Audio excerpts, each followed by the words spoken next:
Are you a person that's easily satisfied, or are you hard to please? Let's talk about it in your morning cup of inspiration. You know, I took Karen out. We were going to celebrate our birthday, so we went to a really nice steakhouse. We haven't been to this place for decades. And I thought, now if I'm going to spend this kind of money on a steak, it better be incredible.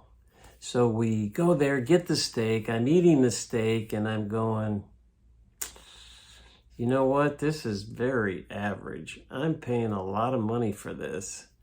And I think to another steak place that we had just been that cost me maybe 30% of what this did.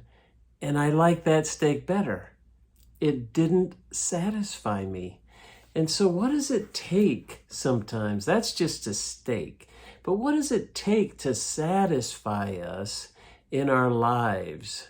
And all the ups and downs and ins and outs, can you live a satisfied life? If we go to Paul and look at his lessons that he teaches in Philippians, maybe that'll help us a little bit. In the 4th chapter, the 11th verse, he says, I've learned to be satisfied in any circumstance. Notice he had to learn it. So satisfaction doesn't just happen. Paul had to learn to be satisfied by going through all the experiences that he went through. It's a learning process. We need to learn to be satisfied. We need to proactively be intentional at being satisfied with the things that the Lord gives us in our lives and not always be upset and disgruntled and never happy. The 12th verse says, I'm trained in the secret of overcoming all things. So he's learned it. He's been trained by all the difficulties.